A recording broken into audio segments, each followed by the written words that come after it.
Okay, well let's kick ourselves off anyway, and obviously, thank you, Charlotte. Thank you very much for joining us today. Hello to everyone who's going to be joining us. We're going to be streaming this. I don't know if we're doing it live, but we're certainly going to be sending it over to Facebook, YouTube, and LinkedIn, I believe, later on. So we won't be short of exposure there. Charlotte, do you want to just give us a bit of background? That'd be really helpful, I think, for the people, obviously, to understand where you've come from. Yeah, so my background started in agency in '94, so worked my way up from negotiator, lister, manager, did all the jobs in a state agency, was frustrated at the company I worked with that the lettings, we were losing a lot of properties in full management, the service wasn't great, and I ended up running that department, so ran a 900 property management department, so I have a real mix of kind of selling, but also the property management admin side as well. Left that company and went to work for Knight Frank, did new homes and land with them. So again, a different badge within the industry. And for the last 7 years, I've been working as a trainer. And I've had kind of a really, really lovely core bunch of clients that I work with really closely and really regularly. So I get my hands dirty as well in it. So it's quite nice to be on the coalface. And I mean, you know this, because I mean, how many drunken chats have we had when I've said, one day I'm going to create an online learning platform. and here we are 2 years ago. A lad I used to work with in the estate agency rang me up and said, I'm now setting up an e-learning business. Do you want to put your training online? And it's brilliant because he and I and 2 others are now partners. But because he's an ex-estate agent, an ex-lister, when he animates our film content in Able Agent, our online training, he gets the point. So it's humorous, it's engaging. So it makes a bit of difference, I think, in terms of what we do. So I do training up and down the country, but I also run Able Agent, and we're starting to get a lot more traction with that at the moment, loads of interest. I think, well, look, not to talk about pandemics being an opportunity, but if they didn't see the value of an online learning system during this period here, where, of course, nobody could really have effectively planned for it, but imagine if you could have, knowing that furloughed staff could train and develop. This is just, it's got to be the way things are going, hasn't it? And I know we obviously invested in that at my old company, Rebit, for internal training and everything else there. And I think it's a must-have for companies out there, because those systems are incredibly expensive to build, aren't they? Yeah, and that's just been time, and we're lucky that the 4 of us who work together, we've each got the skill set that means that we can do it all together, which is brilliant.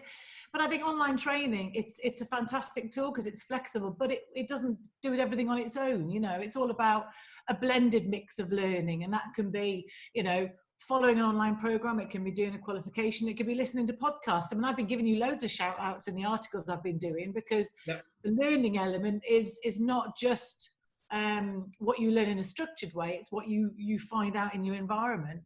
But I think the benefit of the online learning is that it is structured, because I think a lot of content out there at the moment, there's no structure to it. You don't know where to go to get what. It's added value, but there's this need sometimes for some of the basics to be done really well.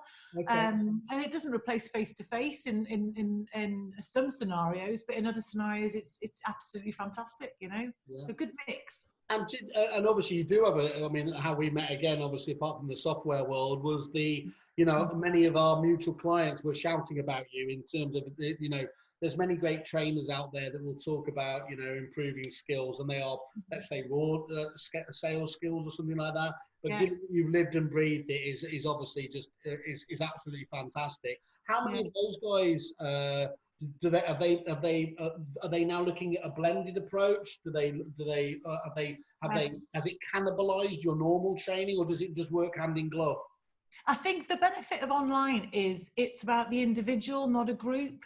When I do face-to-face with a company, I get a day normally, and I can inspire, and I can get everyone buzzed and excited, and I can walk out that room and I get the feedback, wow, that was amazing.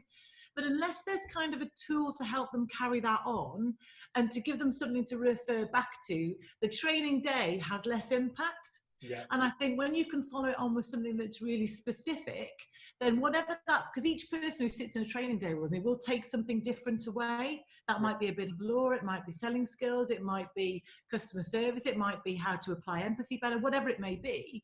But unless you've got something to then monitor and go back to, it's not as productive, I don't think. And I love the online, the face-to-face days. I mean, I'm passionate about what I do, but I also know that the way agents work, they're so busy, you need to have a facility where your team can look after themselves a little bit in terms of training, because the managers and the bosses aren't necessarily skilled at it, and they're also not necessarily got the time to continue that ongoing support. And training has to be ongoing. It can't just be one-off and forgotten about. Yeah, it's on vogue, isn't it, to talk about sort of online training. You consume training, don't you, and all the rest of it.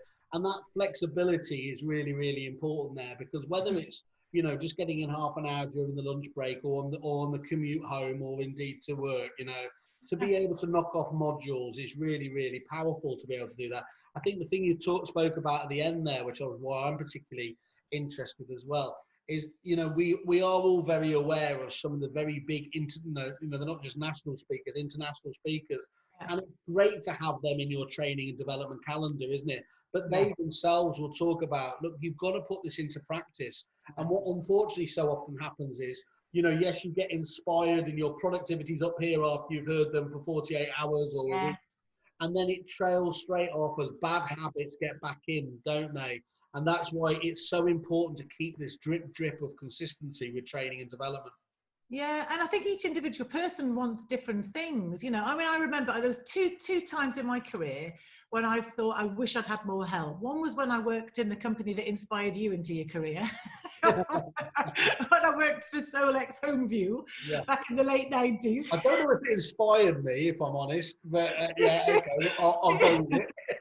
So, for those who don't know, I worked for Solex Homeview as well for a period of time, doing sales and converting people from mini prints and sticky photos into CRM systems. So very passionate about the CRM world as well, because it's such a fantastic tool. But I remember my boss at the time, I wasn't hitting my targets. I remember my boss saying to me, just keep doing what you're doing. And at the time I thought, that's not enough for me. I need ideas, I need fresh stuff, and I want to be able to go and find it for myself. Because I was self-motivated. And I think most salespeople are not just motivated by money, they're motivated by results and succeeding and doing well at their job. And you can't just say it's about the money and the target. You've got to give them the tools to do it. And I think at the moment I'm watching loads about Rightmove, and people say we're going to come off Rightmove and we're going to rethink, you know, the portals. And I'm thinking, well, that's great, but what are you going to do to support your teams? Because if you're the boss sitting at the top saying we want to be off Rightmove because we don't think it's value for money, well, how are you going to give your teams the skill? And you can't leave your teams kind of following behind you in that sort of plan. They've got to be the ones that lead the ideas in a lot of cases, I think. Cool. We'll be joined by another Simon Whale, which is her dream down below. I think, are you jumping into it? I think she's trying to stream to FaceTime, so we'll leave it for the moment. You can always jump in if you want to. A second Simon Whale is a dream there as well. But I'll just get rid of that. Oh God, that's even worse. Hi, Sarah. I think I need to make her. Here we are. Make her a host as well. There we are. Do you want to change it? There we are. So, okay, that's fantastic. And I mean, I think so. As you said, relatively recently you launched, and it's been adopted really well so far, hasn't it? Yeah, I think it's the fact that we combine the online learning with an actual qualification as well. Because I've been training people to pass their property mark exams for a number of years, and I've always felt there was a real gap in a qualification that fitted for the sales team at the front of house. They don't necessarily need to know things about the Rent Act 1977 if they're a lettings negotiator, but they really do know how to upsell to property management, spot business opportunities and win all that business and have those skills. So we designed our level 3 Cpap qualification to be a breadth of knowledge across sales and lettings in one. And that's been getting phenomenal interest at the moment because it's level 3, it fits the ROPA requirements, which is great, but it's more than that. It's about, if I'm a boss of a business and I want my staff to study, surely one of the things I want to measure their ability at is being able to sell, win business and offer excellent customer service. It's not just about law and compliance, which is hugely important. I'm a massive passionate believer that your teams need to be property experts hugely, but they need to sell as well. You know, that's the whole point, isn't it? Yeah, there's no point being Mr. Compliance and not being able to you know, sell everything at the end of the day. Get a deal. Yeah. So we've looked at that, and that's been brilliant because I think of things as a business owner and as a manager, I think of it from a sales point of view, not just an educational point of view. But my business partner, Helen, she's an ex-teacher and an ex-estate agent, which is an unusual mix. But then she comes out from the real learning perspective. So we've got such a strong team in terms of what we're producing that I think we're getting it right, you know, and the feedback certainly says we are. So, you know, fingers crossed. I mean, there aren't too many competitors though, as well, is there? I mean, certainly because, as you said, the time and energy that is needed, look, it's really important to have the technical foundation of these learning management systems, and that's one thing you've got to have right. But ultimately, that's irrelevant if you don't have the content in there. And I know we're all kind of experiencing what you had, which, you know, we're all kind of all zoomed out after at the end of the day doing 7 or 8 videos.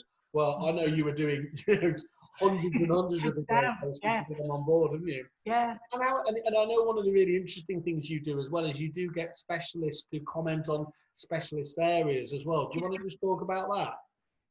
Yeah, so we're looking for more experts. So because we've created the modules in the learning to be very much about how the job goes. So handling inquiries, booking the perfect market appraisal, compliance, property law. Do you know what an easement is? Do you know what a covenant is? Do you know what excellent customer service is? What excellent phone skills are?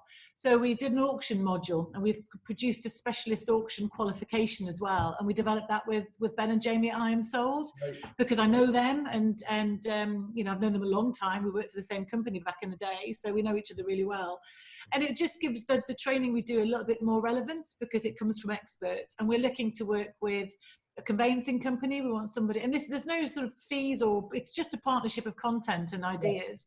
So we want someone to work with us. We're doing some filming next week about sales progression. So we want somebody about searches to talk to us, to say what's happening at the moment about searches, and we're building all of that. We've got our core now, and now we're developing the expert content. We've got some mental health content coming soon with a lady called Dawn Ray. She's brilliant. So you're saying that slot's gone, I can't help out in that area. yeah, maybe. Colour coordination could be your guest expert. Fashion. So we've done all of that, and we're really keen for ideas. So at the moment, we're a new business. We're very hands-on with all our customers and getting feedback, and they're giving us ideas of what they want to see next. So we really want to be a one-stop tool to help people.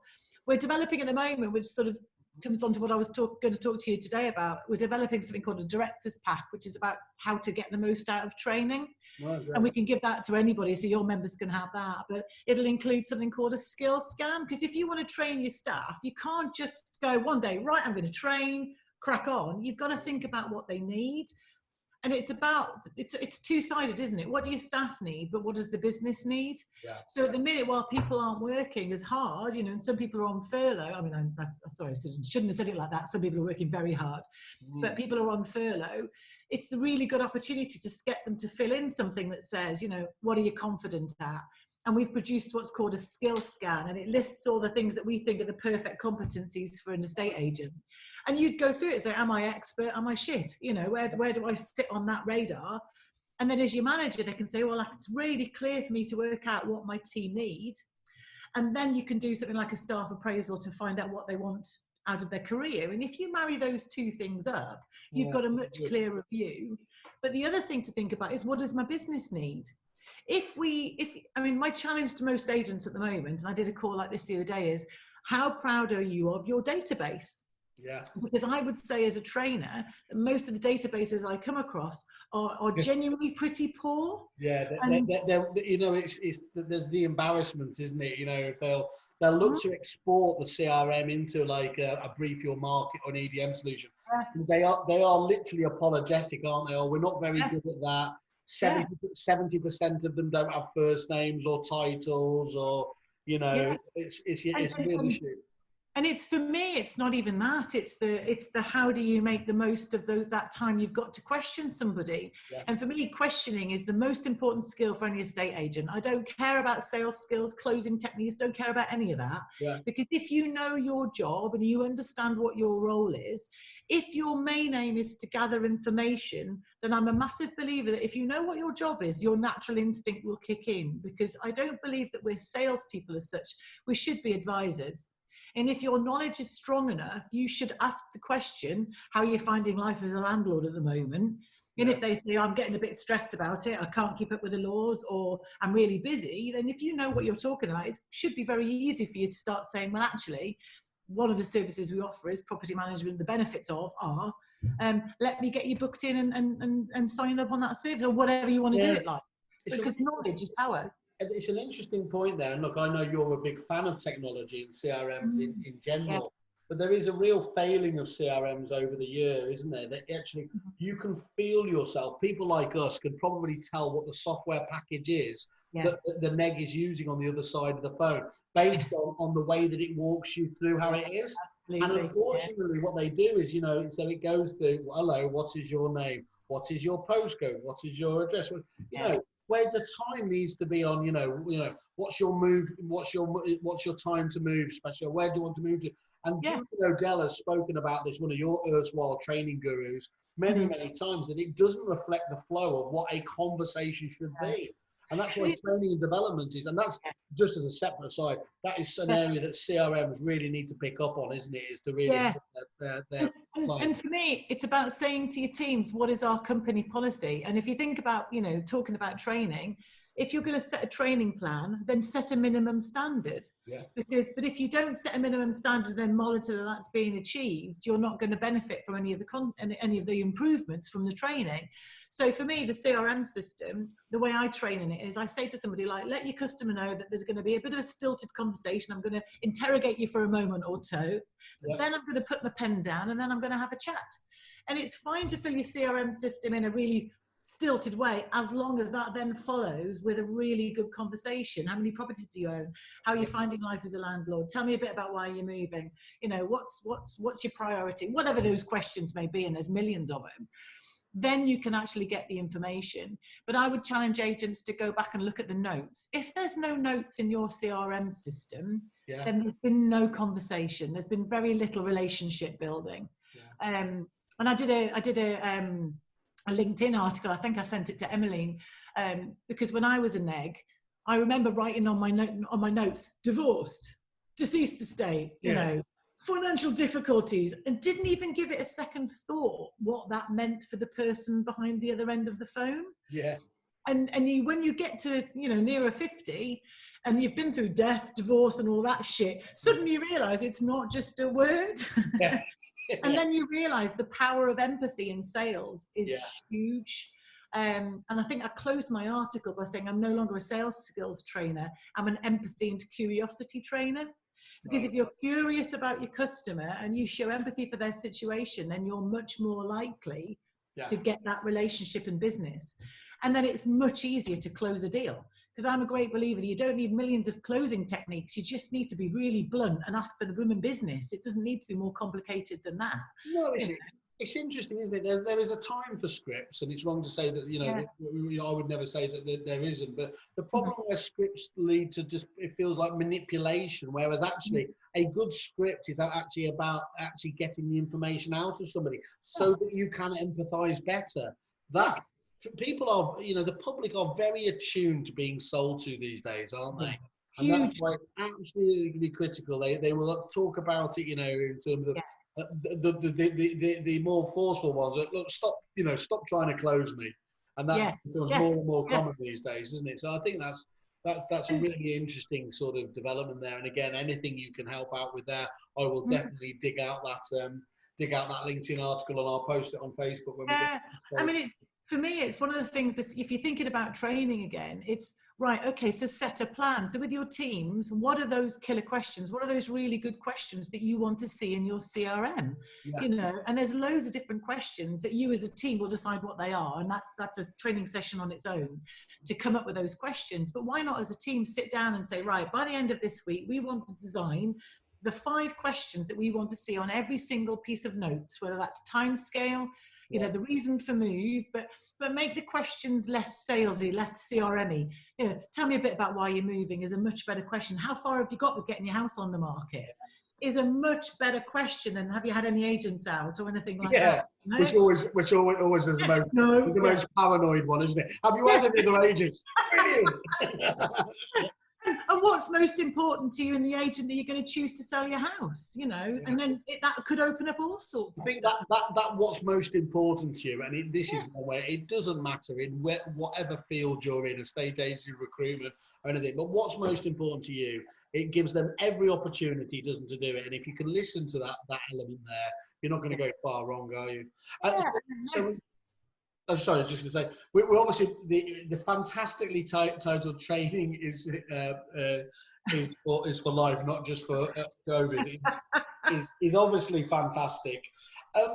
Do you think that, before we get on, because I think you've got a few slides you want to show, what do you think that from a training perspective, do you think that it's going to have a positive effect, or do you think we will fall back into more just negative, well, it's just lazy habits? I think, do you know what I think most about training? I think historically within the industry, it's not been easy to do it or find it.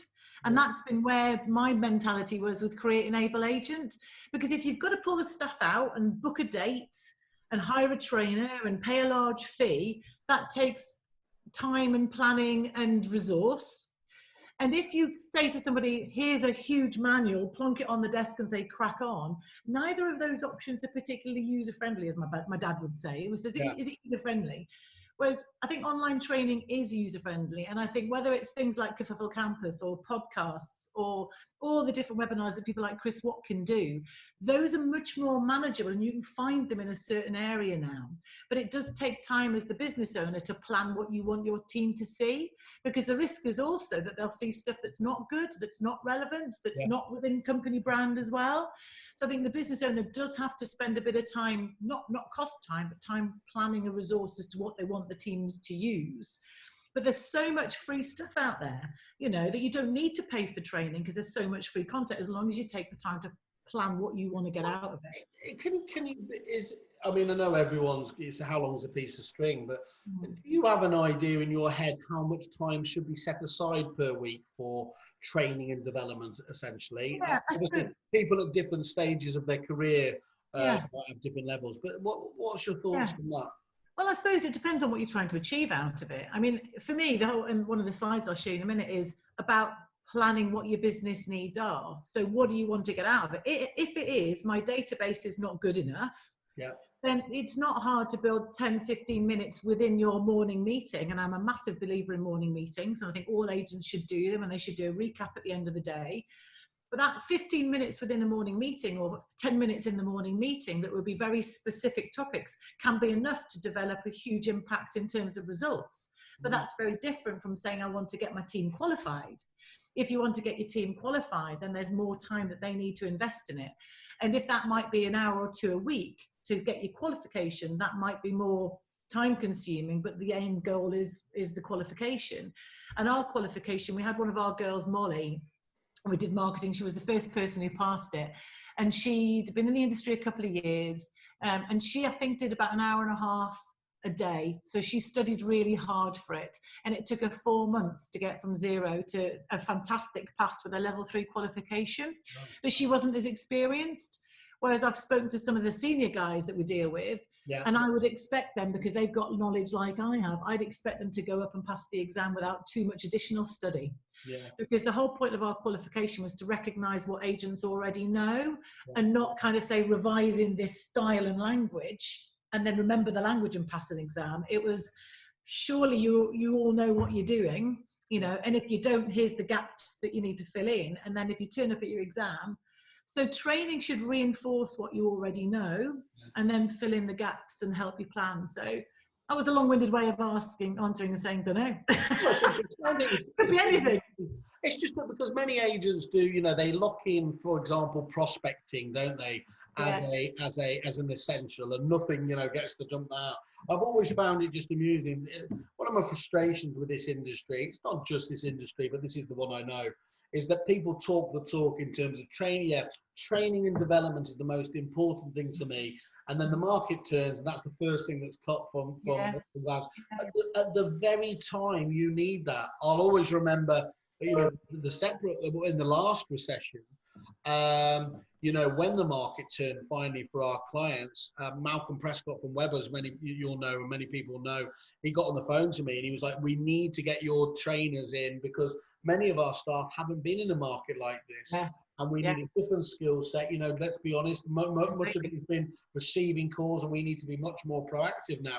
And that's just so true, isn't it? You know, with the level of churn we have in this industry, how long, luckily, normally the periods of, you know, of good markets are before it obviously hits a bit of a rough period, are so great that actually, yes, a large number of people have entered the industry with no knowledge of that. They haven't got the badges, have they, from previous positions? No, and I'm the same as you. I've worked through all of those. You know, I've worked through all. I mean, I came, you know, 94. We were still dealing with negative equity from the recession and the crash in '88. So I was trained on those skills. But I don't think those skills should ever go away. I think what's happened is because Rightmove and Zoopla and On the Market are the portals giving all the information and all the leads. We just order take as an industry now, and this has been debated a million times on different podcasts and what have you. But I think it's so true. But I don't think it's hard to teach the skills to the team to just give them a bit more confidence on the phone. And a lot of my style of training is, well, what would you want? You know, would you want to be able to speak to somebody? How would you advise your mates? And if it was your friend looking to move house or get a mortgage, you can absolutely be guaranteed that they would, you as the property expert, would take them by the arm, put your arm around the shoulder and sort them well out, wouldn't you? You know, because that's the way, because you've got the knowledge to do that. But we seem to have a reticence. So I think managers and business owners need to give the teams that kind of power. But you've got to set habits. If you don't do stuff regularly, then it doesn't stick, you know. I won't turn the screen round because my treadmill's behind me, which is, it hasn't exactly got to habit making stage yet. Okay. But it's so important. It really is so important. And I think the other big industry issue we have is staff turnover. Yes. And you know, if I look back at my career, you know, I left one job, and I did this on a call yesterday. I worked for a radio station. I bet you didn't know that. I worked for a radio station. I left property for a period of time, thinking I ought to get a proper job because I'd never meant to be an estate agent. So I don't need to do something like I did a career. You turned into Alan Partridge. I did. I was Alan Partridge. I lived in Norwich for a while, actually, funnily enough. Yeah. So I turned into. Well, my dad worked for the BBC all his career as well. So I was destined to be Alan Partridge. But so you know, I don't know what I was going to say now. You've got me with Alan Partridge. Radio station. You on the radio station? Radio station, and I remember thinking, I'm not very good at this. I don't like this job. I'm struggling, and I left my job. And I bumped into my old commercial director, and she said, "Oh, you know, we were gutted when you left. You were so good at the relationships with the client." I thought I was shit, and I wish somebody had told me I wasn't. Yeah, that's a really interesting one. How many people, and I see it with my. You know, I ostensibly represent the suppliers to a large degree, but we hear that story all the time that people have actually, you know, been making themselves ill because they thought that they're coming back to the mental health thing again. And you know, without this isn't about, you know, being too, too over the top and praising where praise isn't there, but it's just as important to give it at the right time because without that reinforcement, how are you ever going to improve? Aren't you? More of that. Less of that is how we learn as kids, isn't it? And it should be no reason when we're learning our careers to go down that route as well. Yeah, and I think a lot of that is, you know, the simplest way to do that is just to structure in a staff appraisal. It doesn't have to be complicated, and we've got this director's pack, as I was mentioning, and in that we're putting a staff appraisal template in there. We're putting a skill scan so that people can keep track of, you know, assessing what their team need at the moment, and we'll send it out to whoever wants it, to be fair. And if they want an able, trust me, I'm an able agent mug. Look at those, aren't they nice? Nice merch. Like that. Bit of merch. It would feel a bit harsh for me to say, oh, you know, don't do the merch thing because that doesn't. Love a mug. So all of it is about giving agents the tools to assess where their staff are and plan forward. They'll probably know what their business needs, but they don't know what their staff need. But I would factor in a staff appraisal once every 2 to 3 months. It doesn't need to be long-winded, you know, serious, formal thing. Because that's where bosses or line managers, they despise it, don't they? And I've known it before. And if you make that too formulaic and feel like it's box ticking, then first of all, the managers hate doing it. Secondly, if they're hating it, the staff members are going to hate it, aren't they? And it all feels like you're just doing it so that you can say, yes, we've done training. Yeah, but it's about keeping it simple and all of it, you know, it's like the old KISS principle, isn't it? Keep it simple, stupid, you know, make it simple for people to do, and then they'll do it. And I'm a huge believer of little and often. That's why training needs to be little often, not once every year, because once every year doesn't actually achieve what it needs to achieve. You can't absorb. You just can't. We're all there, you know. It feels like it's almost like, you know, Zoom feels like the maximum period for getting the most out of it, isn't it? Because when we go to, you know, and conferences are great for getting so much there, but most people talk about that experience of opening up the notepad that they take to these events when they go to the next one, and they haven't implemented half of the things that they've even done it, or even looked in that book again. That's a tremendous shame, isn't it? But you know what I think is going to change, though? I think Zoom will revolutionize training. I mean, some of the work I do is with a college, because we get some funding just in the northeastern local areas, and it's brilliant because they trust me to deliver it. I can badge up whatever I normally do as training, and I can deliver it to local agents for free. So it's brilliant. But we're starting now, and that's normally face-to-face, and I do it in groups of 20. I'm going to do it on Zoom now because it's so much easier. And actually, rather than it being a full day and I get the full team in front of me for a day, I'll say, right, let's do 2 hours a day or an hour a day or whatever over whatever period of time. But then they will have a chance to absorb, and I can send them away. And it's the same with the online learning. If you get an action point within your online learning, the whole point is to go and do it. I watched Tom Panos, who I know you're a fan of as well. And his phrase is always, this training isn't Netflix. You know, online training is not Netflix. It's not just, you don't just sit and watch it and think, oh, that's a pretty screen. The whole point is you need to act on it. And a really good online program is about giving you those steps to say, right, go off and do it. And ours is so practical. I mean, it literally does give you question ideas. It does give you... I can tell you that. You kind of gave me access to it, didn't I? I always tell the suppliers, look, if you can get me understanding, and it might take me a few times, you know, then your route to the market is assured. And actually, the thing I loved about it was you know, you said I'm on the end of the phone if I need to. It just felt so logical. It was really clear how to find your way. And that sort of UI is fantastic, because otherwise, if you feel you're always fighting against it, you're never going to get the most out of it. No. But your point about it, where it walks you through it and keeps testing you, it won't surprise you. It won't surprise anyone that I didn't score top marks. that frustrated the hell out of me, though. So I went straight back again. Okay, we're gonna do it. So it's a really good system. And you're amazed how many people we do what you're alluding to is these little online quizzes that we do.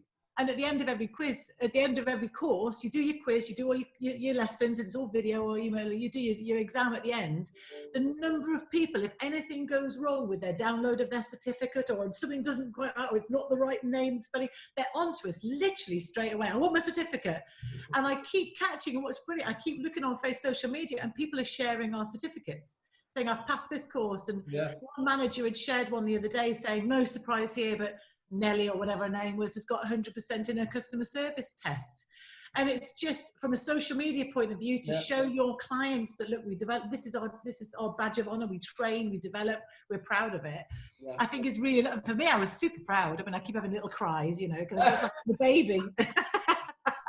Obviously, I'm just conscious the time's going on. I know. I knew we'd do this. Most of it I've chatted through, but one of the things hang on, let me just move into this. God, I hate technology. Nothing's ever in the right place, is it? Right, here we go. So I just put together, you know, the training is for life and not just for COVID, because there's been so much interest at the moment about training and furlough and staff at home studying. And, you know, we've got one client and they've been brilliant, and they've been pushing their staff, and their staff we've done a free trial, and they've completed all 7 modules of the free trial. And it's probably 3 months worth of work, and they've done it in a month. And they've done it all, and they're all, you know, getting stuff out of it. So there is such an appetite out there at the moment, which is brilliant. But I think from a staff's point of view, it's a great opportunity now to set your plan for the future as well, and think about what you want in terms of solution. And I mentioned your database. You know, if you're the manager and you look at your database, you really need to do a self-check at the moment. Yeah. You need to spend a good half a day, I reckon, looking at each branch if you've got multiple branches and being a bit brutal on yourself as to what that quality looks like. And if you don't, and you'll know this, Simon, if you don't understand how to get the reports out of your system, you need to go off and learn that at the moment. I mean, it's an aside here, but I think it's an absolutely vital one, isn't it? Let's be honest, you know, 90% of the system at Repeat was pretty much the same with whoever the agent was. There was a little bit of bespoking and configuration that was available. And we had the very best agents, not just in this business, but some of the best agents around the world. And we had some less able ones, you know. And for me, the secret sauce, when we looked, because we obviously wanted to find, well, why are some people getting out, you know, so much out of it and others aren't? And it really is, first of all, what you put into it. So this element here, rubbish in, rubbish out is an overused statement, but it's overused because it's absolutely true. And then secondly, that element is, once you've got the data in there, you need to have, if you think about it, a Google-esque way of accessing that data, so that when you are thinking of those prospecting Google searches in your head, I need to bring up, you know, local, not on the market, that, you know, I've done a number of different things. You need to have a reporting system that allows you to build those things off the back of it. And so I would urge you, and like you say, anyone that you can go to for training on that, and call on the CRM providers themselves. At Repeat, they were called Power Reports, but I know other systems call them super user training and things like that.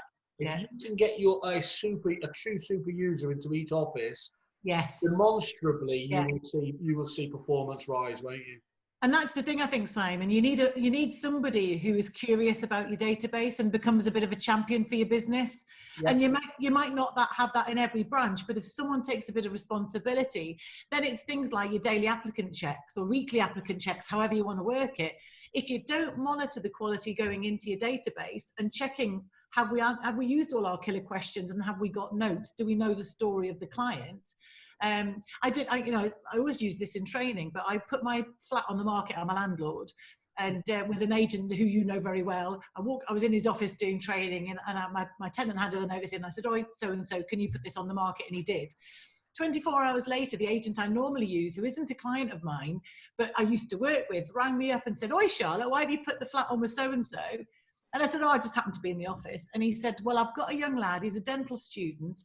He's really keen to move into the area. He needs to be in by next week. And his girlfriend lives on the street next door to yours. And he's dead keen. Can I show him around?" What would I have said? Obviously. Yeah. But if he'd said to me, "Charlotte, why have you put it with so-and-so? Can I put it on and see what I can get for you?" And I said, "Don't worry about it. I'll just stick with where I am." Absolutely, yeah. But the power of knowing the individual people on your database and being able to pull that out. And I'm amazed at how few people use HOT effectively on their databases at the moment. Because classifying we all need a data, and all these funnels and all the systems that get you content in and in and in. That's brilliant. But if you don't have a way of the cream rising to the top, you lose control. And I love the database. I love a database, but it's a black hole, Simon. It's it all goes in there unless you've got a really good way of getting it out. And if you're not confident with reports, is that not something that you use as your own pipeline? Does each individual staff member have their own pipeline? And that could be auction, it could be mortgage, whatever. I was just talking to a really good agent. I'm sure you know Simon Woodcott of Jackson, and I was talking actually about an Australian agent who works for Marshall White, a great agency down in Melbourne, and he almost counter to what most people do, whereas people show off about the size of their databases almost. We've got 40,000 people in our database, 60,000 people, but do you really know any of them? And what he did was he cut it down to like just managing around 100 for each negotiator there, so that they could really live, breathe, and understand what those people's requirements. And as you're saying, being able to further categorize them so that it was like a hot box. You knew those. That is a real challenge for any any of the CRM providers to actually reinvigorate that, because once you know that, it's just like on social media, isn't it? Sending out 2,000 tweets, as I know myself, is not impressive. Getting engagement, getting likes, getting forwarded, shared, whatever else is the critical angle. And you can only do that once you're actually hitting the right mark. Yeah, and I think a lot of it is about, it's about making sure, and as my passion as a trainer, giving the teams the skills to do that and to suss out who is hot, who is the cream. And I think there's, you know, we need to think widely in terms of business opportunities. It's not just that we're all trained to spot the market appraisal, aren't we? You know, and that lead, you know, that's built into us, or hopefully, although I would say there's a lot of gaps in that sometimes as well. That's another show. That's another show entirely. Yeah. But then there's mortgage leads, there's auction leads, there's upselling to property management, which again, one of my biggest frustrations in training is that nobody or very few agents incentivize their team target driven with a commission for upselling into property management. And I've often thought it's just a missed opportunity. And I don't know why agents don't do it, because it's such an important income stream, but you need to train people to be confident selling property management, and they need to understand what goes into it, and how hard a job it is and how rubbish it is being a landlord sometimes, you know. So all I was putting together on this was just, you know, how easy is your CRM system at getting the data out for you? And I think we've covered that nicely, haven't we? Yeah. So why train? You know, we've covered this, but you know, statistically, 94% of employees want to stay at a company longer if they felt that they were invested in. And it goes back to what we were saying before, that I left because I felt I wasn't good enough. Yeah. And I left when I felt that somebody else would give me more of an opportunity. And I don't know about you, but I think there'll be a lot of agents. I saw Josh Rayner's report on Property Eye or wherever, saying that what percentage of staff are thinking of changing employers. Yeah. And, you know, what are you going to do to mitigate that now? You're going to have to do a little bit of hand-holding and care with your staff now. Yeah. So it's about retaining and keeping them confident. And I think you've got to give your staff the tools. And it goes back to what we were saying about Rightmove. If you want to come off Rightmove, brilliant. But you've got to plan it. You've got to give your staff the tools to replace that style of working, or change the style of working. Yeah, because it's such a fundamental change, isn't it? You need to have, if you fundamentally believe that actually, rediverting that Rightmove into another portal and go heavy on social media and Facebook advertising, that's a perfectly valid element there. But but you need to be able to get that pitch down absolutely nailed, because your competitors are going to be setting you up for a pull. They're not on Rightmove, XYZ, and they will do Rightmove's propaganda promotion for them and say, well, and of course the public will know that, won't they, because they recognize the brand. So you've got to be absolutely at the top of your game. But I understand structurally where you're coming from, and I think your point previously, 94%. I think the really interesting thing as well is, I think the trend feels like, younger people, millennials in particular, they get a bad stick in terms of, attention span, and they want flexible working. But the one thing that is absolutely true and consistent about them is they want to be developed. And that if you aren't doing that in the business, then yes, you are going to be looking at that very transitory 1 or 2 years, if you're lucky, that these people spend at a business. And I think it's about making sure you've got the people in the right jobs with the right skills, because whenever I help people with recruitment, I always say your priority has got to be, when you interview, that those people you're interviewing are fearless on the phones. Yeah. If your team are not fearless, picking the phone up and literally speaking to people morning, noon and night, then you're missing an opportunity, because conversations will always be the best solution. And it's not always easy. I mean, I look back at my time and there were times where you just think, oh God. But again, if nobody's answering the phone to you and all you're doing is leaving a message, it's because nobody gives two hoots about the fact that you of your expertise. So you've got to demonstrate that before you develop the relationship. Is that a nature or nurture issue? That can you? I mean, I know you can overcome the fear of the phone, but it's to become a powerhouse prospector doing your 100+ calls a day and everything else. Is that just innate? I mean, it certainly is for some people, but can you train even those people who are fairly fearful to get better? I think it's giving them permission to fail, almost, because I think for me, it was almost the fact that in my head, I felt every phone call I made, I had to get business. Yeah. And my role as a trainer was to say, you don't have to get business from every single phone call, but you do have to have a next step. Yeah. All I care about is the next step. And the other thing I judge people on is, have you got more information? Because if at the end of the call you've failed with building the business, but you've got more information, then you can set yourself up. And it's all about, for me, building a pipeline. I mean, you know, coming onto my slide on the screen there, I think a lot of agents, they think that the reason they have to train is to be compliant and to tick those boxes. And I'm a huge believer that compliance is, we know compliance now, don't we? You know, I mean, crikey, Riley, if you've worked in the industry in the last 5 years, you should be compliant. You're not dodging that bullet, are you? Yeah.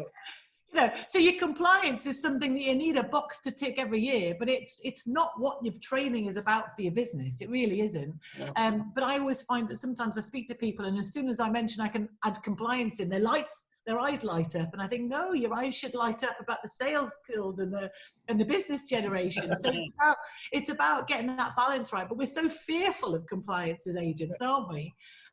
Because of the potential negatives attached to failing on compliance. I know you know Peter Knight very well, and one of the trainers we had on there was actually it was on contracts consultancy. So you can imagine when I saw that in the diary how excited I was there. It's like, oh, great! But what was fascinating there was she made the point that, you know, even though a lot of these are, you know, often too legalistic, that actually contracts can be part of your almost sales proposition if they are done right. Not to be seen as, you know, you've had this wonderful rapport with the client, you've got them excited, and then, you know, the salesperson goes, oh, I've got to, and they're wincing themselves as they take out this booklet like that, put it down in front of them there. You've got it wrong if that's the way it's set up, hasn't it? As a total idea. Well, it's very much what we cover in Able Agents, actually. We've got one module all about contract law and terms of business. And one of our action points is read your terms of business. Do you know, from a property management perspective, what you include in your terms of business compared to your competitors? Absolutely. You know, because if you don't know what the difference is in terms of what you offer, then how on earth can you say whether you're expensive or cheap or not? You don't know, do you? So it's really about use. I'm a huge believer in that, and whoever that person was, I'm totally on board with that. And that's our message as Able Agent, actually. Use your professional knowledge to win business. And it's about, do I understand landlords' obligations in lettings? Just because I'm a lettings neg doesn't mean I shouldn't understand repair obligations and deposit rules and all that sort of stuff in a bit more depth, because that gives me much more knowledge and power when I have a conversation with a potential vendor, a potential landlord. So use your, and again, listers. I've been out on that many valuations with listers, observing them. And I always think all they do is pitch, you know. And not all they do, that's harsh, but a lot of the time it's just a pitch. Where's the advice? Where's the question? Well, did you knock that wall down? Have you got your buildings reg certificate handy? And, you know, what have you done about your garden, or whatever this, that, and the other might help?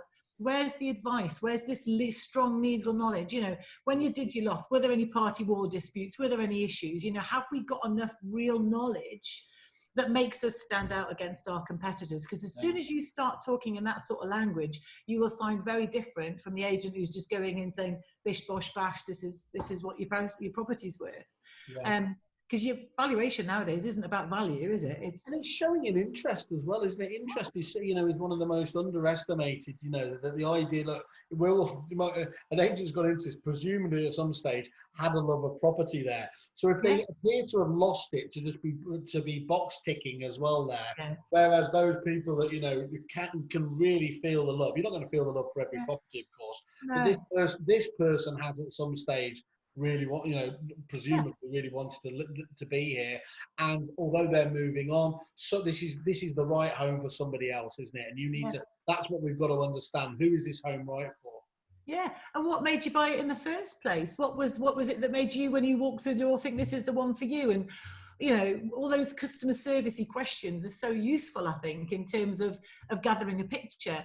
And in our director's pack, we've put a sales appraisal form in it, because I think so many agents go straight into the CRM system now, and it feels a little bit like they're just booking a dentist's appointment.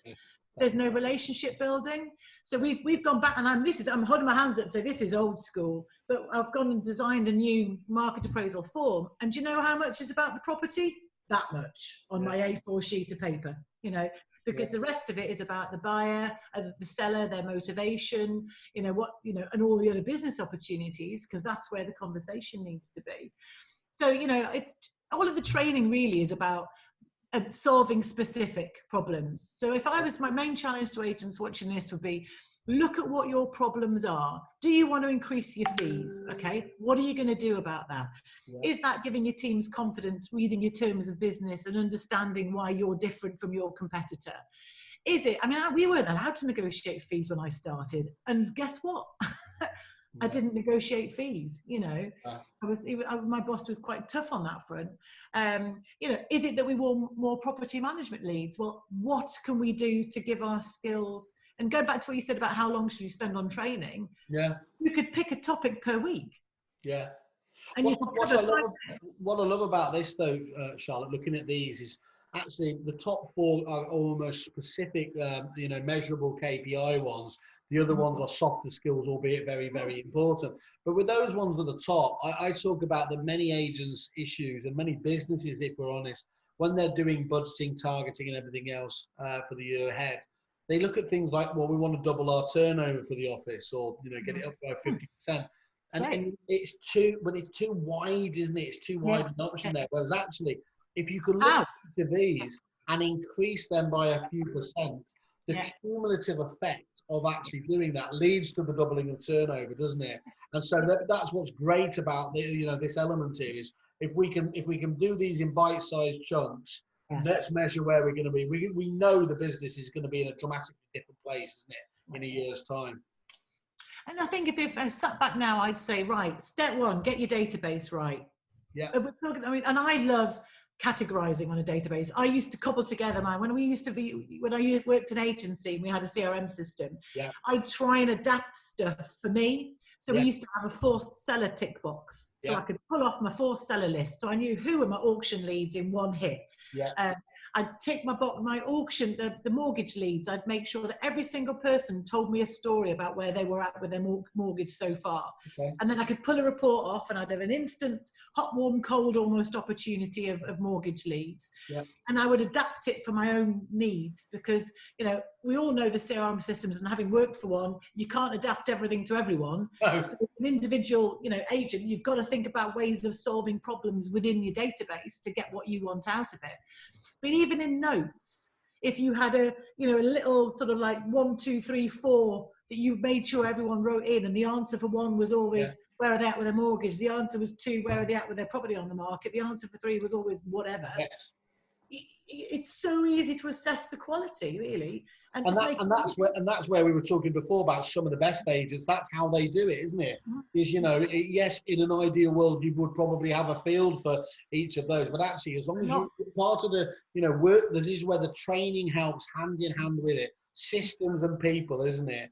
And if you can get those two working hand in glove, again, it's going to work really, really well. And it's consistency, isn't it? And monitoring. I think the biggest issue we have as an agency industry is we don't then monitor. And I know this because I said this to a webinar I did yesterday. My boss used to tell me to do stuff and I'd just go over one head and I'd just carry on as normal because I knew he never monitored me. And I shouldn't say that out loud because he might be watching. But he didn't. He never used to check up on what I was doing, ever. So you don't then bother doing it. Or you adapt yourself, and actually I was very responsible and I did what I thought was right and I was very diligent. But there's a lot of people who won't be out there, The monitoring is so important. And this slide was all about the conversation. So empathy, we talked about empathy before, my husband's first wife died, I've had a divorce. If somebody treated me without empathy at that stage, I don't think I'd have continued a conversation with them. No. If they hadn't built a relationship with me and offered me appropriate advice. Because believe me, in all those scenarios, my husband and I both needed really good advice from experts. And I still maintain that we as a property industry really ought to take care now with COVID. So many of those conversations are going to have to be led by a degree of empathy. But it's not just about, hi, how can we help? It's, we are professionals. What advice can we help you with? And this is my this is my advice to you, Mr. Client. And that's what we shouldn't be selling. This is my advice. In my opinion, in my expertise, this is what you should do. And that even a phrase like that raises your level of gravitas, I think, in a conversation, because you're setting advice and you're setting a plan for somebody. But so many different questions can help you structure those conversations better. I mean, how urgent was your move before COVID? How much has changed? What would be concerning you at the moment by having your house on the market? If it's because they don't want anyone to go into it, well, what's our solution? How are we finding out where they're at the moment? So the empathy bit, ties in for me with good questioning. Yeah. But I think, but the other thing is, I think the databases as well are a little bit too generic. I mean, investors is one that really bugs me over time, because I don't think all investors are the same. No. So how well can you access the right information about your investors on your database? Yeah. I'm an investor. I own a handful of properties. Yeah. And I'm now ready to have mine managed, as my clients over the way will know, because I keep emailing them going, I'm nearly ready to give you them to manage. I resent it because I know what I'm doing, but I don't have the time. But it's that kind of scenario that actually, if I'm a landlord and I'm ready to change, surely most landlords in my scenario, 3 or 4 properties, should be ready to go managed now. Selective licensing is what tipped me over the edge. I think one of the key, we've spoke about, there's a trend through all of what we're talking about today with CRM, with reporting, with having the right questions to ask. And that challenge for CRM companies, if they can't pull off a list of investors which show how many properties that landlord has, how many we are looking after, and other information there. That in itself, the property empire report, whatever you want to call it there, that should be the one that we work on time and time again, isn't it? To say, look, that landlord's got 9 properties, we're only looking after 1 of those or 2 of those. Yeah. How do we get up from that? That's a trend, isn't it? And then the other bit of information in there is, how experienced is that landlord? What else is he buying? There's so many things that if you set your stall out as to what you want to see based on each kind of category of prospect, then you monitor it, and then your quality of data and the ability. So then, if your fields are accurate, so I used to have investors with a little I and investors with a capital I. Investors with a little I were prospects, people who could be persuaded. Investors with a capital I were the Irish guys who used to buy whole blocks of flats from me back in the day at Knight Frank. A totally different conversation, isn't it? Does my data let me pull that out? And I would be challenging my CRM's teams now to say, how am I going to get the most of these accurate reports and categories to pull it out? Because that's where leads come from, And then just going back to what I talked about. I love a table. It's a table. Okay. It's just a skills matrix. And once we've got our new director pack done, they've done it. I've had a proof, and the new one, it'll be out Tuesday, Wednesday. Right. But this is literally a list of all the stuff I think you should know how to do. Hot calling. Am I an expert or not? Yeah. Do I know time management? Am I good on the phones? And obviously, very cunningly, these link to all of the lessons, the courses that we have in Able Agent. So, we're not daft.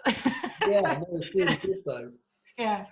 So you can set a plan as to where you think the gaps are with your team, and then your training solution, whatever that may be, whether that's Nelly who works for you, who's a good trainer, or a manager who's particularly good at, buyer registration or whatever, you could set that plan. It doesn't have to be Able Agent, because then you've got a much clearer idea.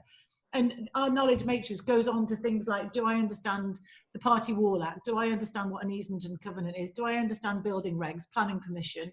All of those things then give you a really good snapshot of the knowledge and skills that your team have or are lacking. And then it's very easy to work out how you fill it. But it's your point about before as well, isn't it? It's the age-old one. If you can't measure it, you can't manage it. And so without this as a benchmark, as an ability to improve, then you're forever going to be doing that, aren't you? With your And then it becomes I'm going to book training. I'll book a day and hope that solves all my problems, but it's not specific enough to solve. So you've got to plan it. You've got to think about what you want to achieve. And you'll know, any manager watching this or who watches later will know what their gaps are, what they want to achieve. Just think about what you want to achieve and then be consistent with your training plan to solve that. Don't try and assume that training will solve all your problems all in one go. You've got to set a plan and monitor what you've achieved. And it could be something like, you know, are the questions good enough that we're asking? Well, look, let's set a plan for your team to say, right, I want 5 killer questions for registering a buyer or tenant, 5 for booking a market appraisal, 5 for feedback. Yeah. And I'm a huge believer in the quality of feedback questions is massively, massively important. You know, 5 questions for cross-selling. So if you then sat down and said, right, here's our plan, and all our training has it, but I've put it in here and I'll send it out, loads of example questions, pick the ones that fit your branch, your area, your style, your own team style, and then stick to them. Make those consistent, make those happen every single time and monitor whether they are. Use your daily check of your applicants to check that those are being asked and filled in. And then suddenly you'll know that your team are having better quality conversations. But this is in our pack as well as kind of a task for agents to do. And then we follow on with a staff appraisal. So again, if you're going to monitor and review, then one of the ways to monitor your staff is a staff appraisal. The way to monitor your data is with your reports. So it'll be, again, going back and speaking to your CRM and saying, look, these are 3 or 4 reports I want. And I'm more than happy to run webinars and help people out and speak to individuals about stuff like this. It's not a problem if they want to think about what they want to get out of their training. And then it's pipeline. You know, have you got a pipeline? Have you pulled your pipeline out of your database? You know, whether that's, I mean, I watched, again, Tom Panos, I love his stuff.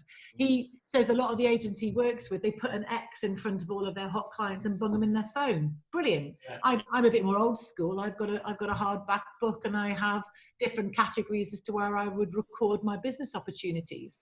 Yeah. And it's about thinking further forward with your teams, not just who is going to buy tomorrow.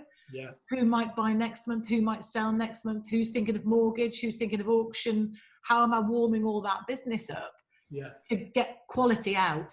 And I love CRMs, as you and I know, but it's not good at making things feel touchy-feely and real. No, it can be very functional, can't it?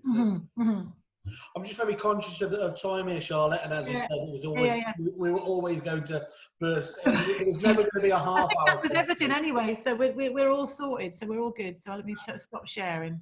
That's absolutely fantastic. Well, look, I think that's absolutely great. As I said, I'd urge everyone to go to the Able Agent website or have a look at Able Agent on the Kerfuffle website. There's some lovely reviews. You're a 5-star reviewer on there, so that's something to be very proud of. And I think on there you're running an exclusive deal for our members at the moment, aren't you? Yeah. Giving out, is it a free trial for 30 days? Yeah, I've got a 30-day free trial, but that's ending soon. But the other thing I'm looking to do is maybe a 20% discount for anyone who signs up. So if anyone wants to talk to me, I'm doing some deals.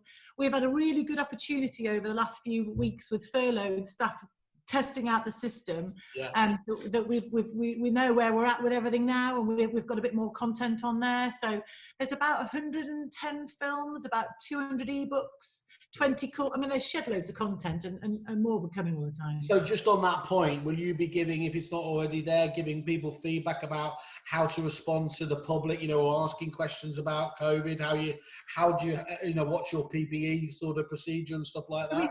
We haven't done anything like that yet, because there's so many webinars talking about PPE that I haven't. But what I've done is I've got a list of the courses that I think fit very well with the scenario that we're in with COVID.